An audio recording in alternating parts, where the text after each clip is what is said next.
많은 비와 강한 바람을 동반하는 태풍. 태풍으로 인한 직접적 피해뿐만 아니라 산사태나 침수 등의 2차 피해를 막기 위해 각별한 주의가 필요한데요. 피해를 보지 않으려면 어떻게 대비하고 행동해야 할까요? 차지용 기자가 행동 요령을 소개합니다.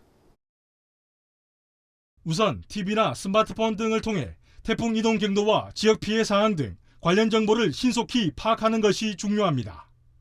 하천이나 해변, 저지대에 주차된 차량은 미리 이동시켜놔야 하는데 무엇보다 태풍이 잠잠해질 때까지 차량 운행은 하지 않는 것이 좋습니다.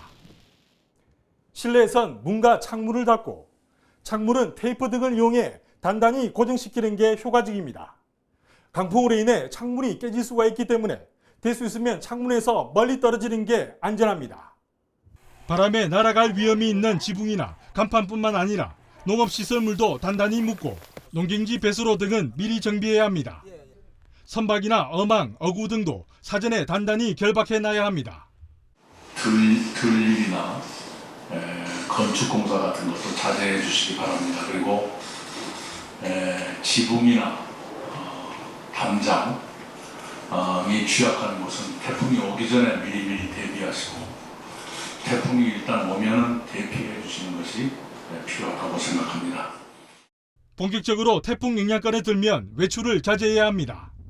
저지대나 상습 침수 지역, 산사태 위험 지역, 공사장이나 붕괴 우려가 있는 노후주택 건물, 저진주 인근 등은 특히 피해야 합니다. 다칠 우려가 있거나 조금이라도 침수된 지하차도와 도로, 교량으론 지나가지 않는 것이 좋습니다. 농촌, 산간 지역에선 태풍이 왔을 때 논둑이나 배수로 점검을 하러 나가면 위험합니다.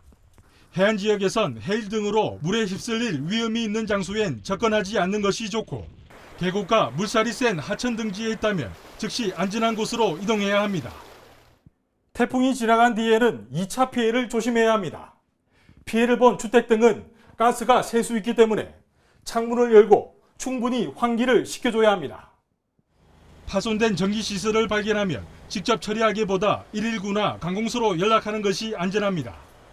침수된 농가 밭에서 물을 뺄 땐 작물에 묻은 흙과 오물 등을 씻어내고 병해충 방제를 해야 합니다.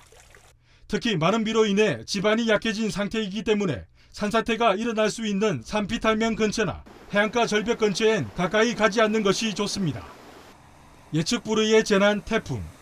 철저한 준비, 신속한 대응과 함께 그 어느 때보다 주변에 대한 관심과 노력을 기울여야겠습니다. SCS 차준입니다.